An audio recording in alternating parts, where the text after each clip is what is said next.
Morning guys, hope you're all well. Another video from Motorhome Retrofits, and we have finished. So we're at the end of working on this very expensive 2025 Carthago liner for two.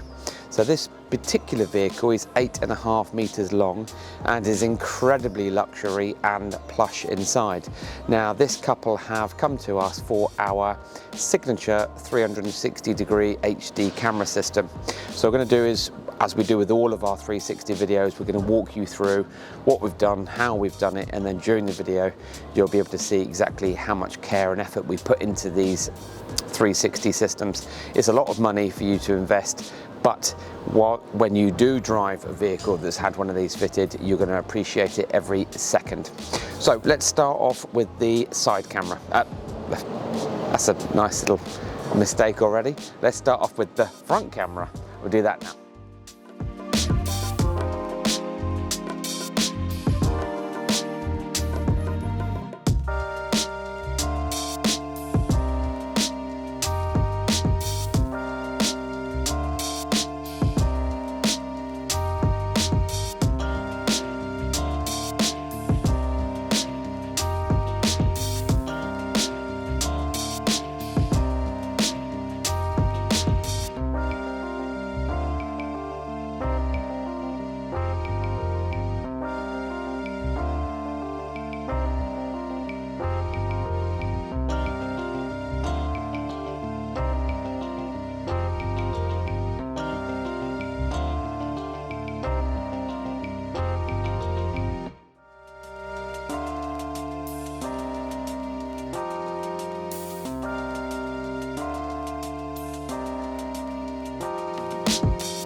So that was a classic blooper, and it just goes to show that we don't edit all of the mistakes we make, because when you're doing videos for YouTube, you know, people want to see that you've got real human behind the camera. So yeah, we do make mistakes. I make loads of them. So we're not at the side, we're at the front, because that's pretty obvious.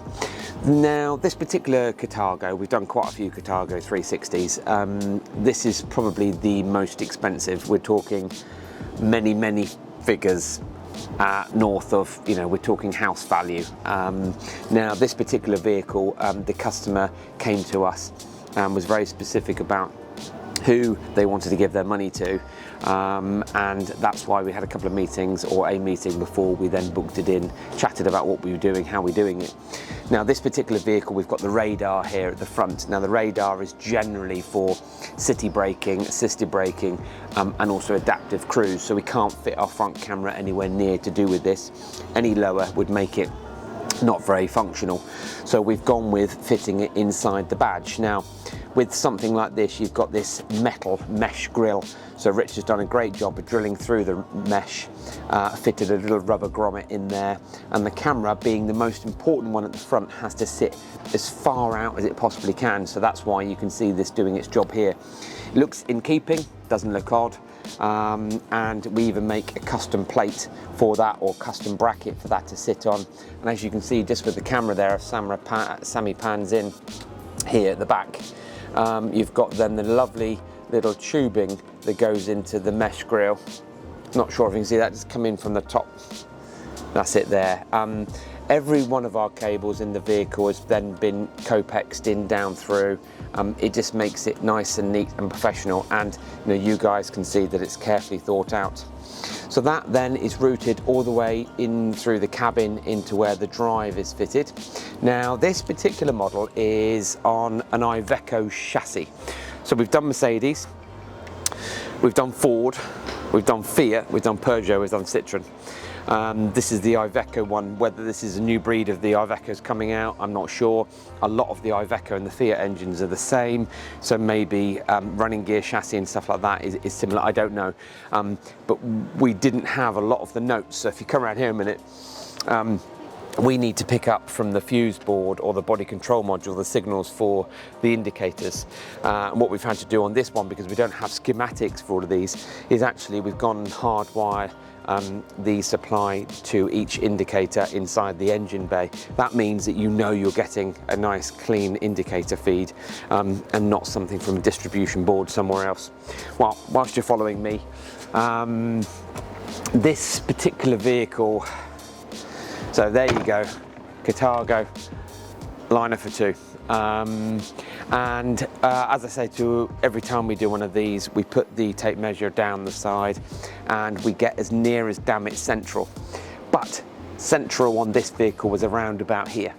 And that was never going to happen from accessing in the cabling in through here, and then also matching up our camera with the other side. So therefore we've come about 30 centimeters towards the front, which makes no odds to how the camera system works. We stay out the way of the awning lights so that the camera doesn't pick it up, and we route the cabling in and down. It's gone all the way along to the bottom and then underneath the vehicle using Copex and up into the little cupboard area where the drive is, but we'll show you that shortly.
So the rear camera for any of the 360 systems is probably the second hardest, to be fair, because you've got to get your cabling in and routed down through the front of the vehicle.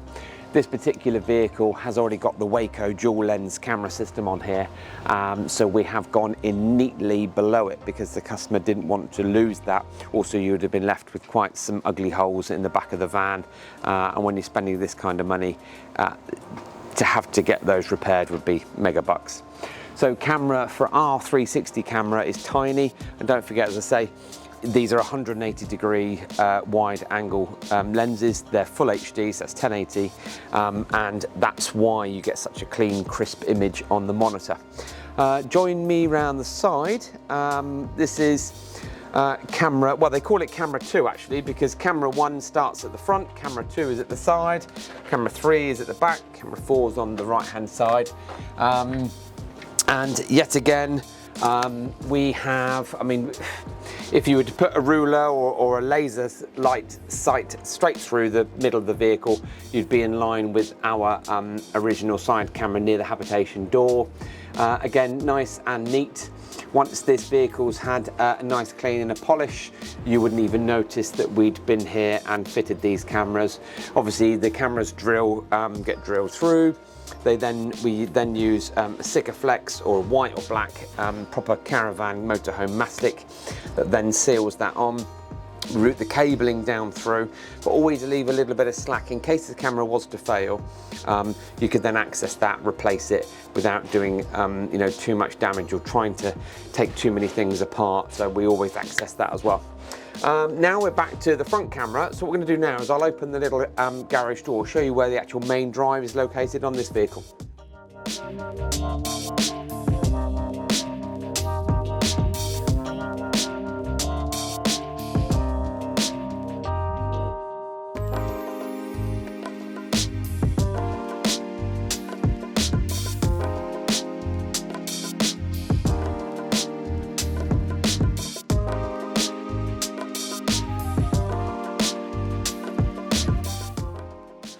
So the location of the drives all differ depending on size, shape, layout, specification, everything else. This particular one, we have opted for this area here, and the reason for that is because driver side doesn't have a door.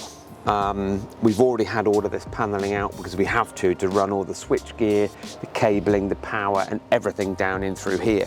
Now, hopefully it's not too dark for Sammy to see. You're really struggling to work in this area because of the fact you've got these loading storage trays, but this is our drive here. So the drive is in and fitted. We've done our very best to cloth tape and P-clip all the cables so that it looks professional. These are our cables coming in from the bottom, which would be the rear camera and the side cameras. They come up through and then going into the drive for the power, the HDMI, the remote control eye, the GPS and everything else. So that's all nice and neat and plenty of airflow as well. Now these are then wired into the leisure battery supply, so the ignition key has nothing to do with operation of it, and when the customer is parked up you can have this running, but the monitor switched off so that if you needed an overnight park somewhere you can leave the system on.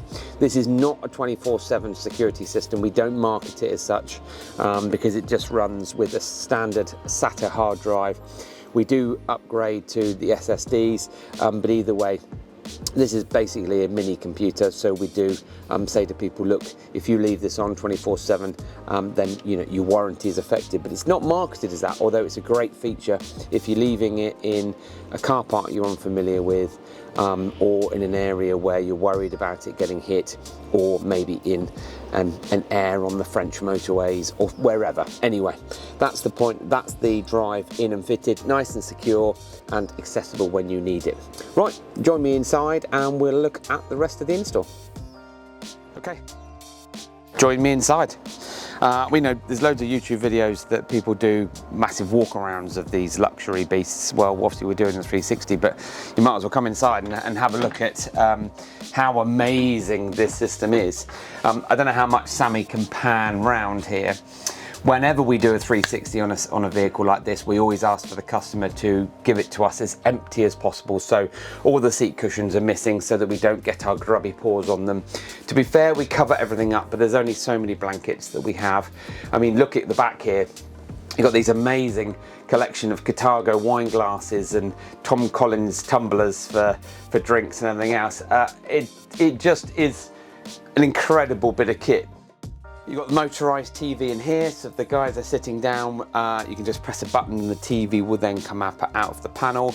You've got your net curtains as well as your blinds as well. Underfloor heating, you've got your AC, you've got loads of lights and sunroofs as well. This is just a cracking bit of kit. Big fridge freezer, coffee machine, really nice mood lighting here on this vertical strip. And of course, you know, when you're working on a vehicle like this, this is all about making sure that we are incredibly careful with what we do. As I said, and I have said plenty of times, it's a lot of money's worth of kit. So now we're going to venture to the front and show you the 10-inch monitor and also the switches.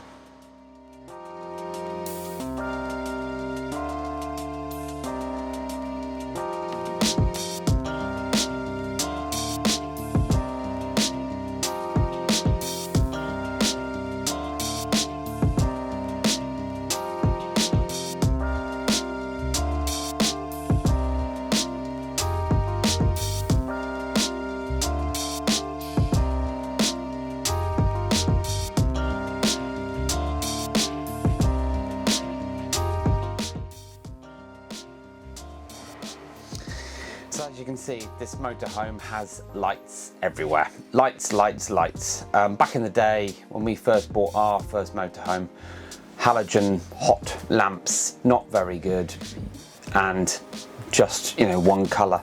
Now we've got these blue LED spot ambient lights. We've got lights everywhere. We've got these beautifully contoured ambient lighting in here, all on a dimmer. Got a big bed above your head that's motorized, comes down. You've got the Alphatronics TV that goes up on a slider so that they can watch TV. It really is amazing, but you have to be pretty dedicated to want to go and spend this kind of money, and then you need to be able to use this for as many weeks of the year as you possibly can to make the most of it. I mean, sitting in here, you could literally live in here. It really is a nice bit of kit. Anyway, enough of that because I do love these motorhomes. So we're now in the cab. Just before I sit in, let me just turn the system on. I just want Sammy to have a quick browse down over the top of the dashboard here. So the 360 system is booting up now. As I said, there's no keys in the ignition. You've got the Iveco flat bottom steering wheel. This is super duper modern. Electric handbrake, automatic gearbox. You've got Pioneer navigation system in there. And you've got the customers or the factory fitted Carthago parking system as well. But what we have done is, I'm just going to have to jump in this driver's seat now. What we have done is we'll always discuss with you guys and our customers exactly where we're fitting the screen, etc, etc. Now, we did say to the customer, look, you're going to lose a coffee cup here, a coffee placement. You could still put a coffee in there, but it would be tight against the screen. There's no other way for it, because his wife said he doesn't want the monitor up here because then she's, you know, obscuring vision down the side here, and could even be an MOT potential problem in 3 years' time. So we've gone with the best possible location for the monitor, and that is here. Now you've got adjustment on the monitor to tilt it back. I'll tilt it up a little bit as well. But as you can see, the 360 on is now looking really, really clean. Now I'm just going to pause the filming at this point because I've just noticed the habitation door is still open, which you can see in our side camera, which makes it look really, really funny. But of course, that's how this system works. So you should be able to see all 4 beautiful sides, but because the habitation door is open and the camera is right next to the habitation door, you're getting the full size door. So bear with me 1 second. Just talking about the monitor itself, a few minutes ago during the video I did say to you that above my head is the big double bed, because of course there's got a rear lounge on here. That means that that double bed is motorized. So that's another thing that we then had to take into consideration. This is part and parcel of why people come to us, because if it's not things like the bed, it's the electronic blind, the windscreen that we're having to work around, and other such things. But it's about making the right decisions and taking care, rather than, you know, a lot of companies throwing this gear in and then hoping and praying that it's all good and get on with it. Now, Richard has mounted this monitor in this position for maximum convenience for the customer. So in other words, this bed above me, and if Sammy can pan up a little bit, this bed will then come down. Now this bed here separates itself from this panel because this is a rest. As you can see here, this is resting on this leg. This whole leg comes down, and as the bed mechanism comes down, this then goes flat, which is probably where the head part sleeps. Now, as this panel comes down, this comes down like this, all the way down to here. So Richard has engineered it so that when the bed is down in full lowered position, it doesn't affect the monitor in any way, shape or form. Now, if the customer wants to, they can adjust this monitor to sit up a little bit more for a nicer angle. But on the flip side, it does mean that if I'm sat here driving and I'm 6 foot or just about, I can see a really nice clean view of the monitor. And to be honest, it doesn't obscure any of my other view in the vehicle. So it's really, really nicely fitted monitor.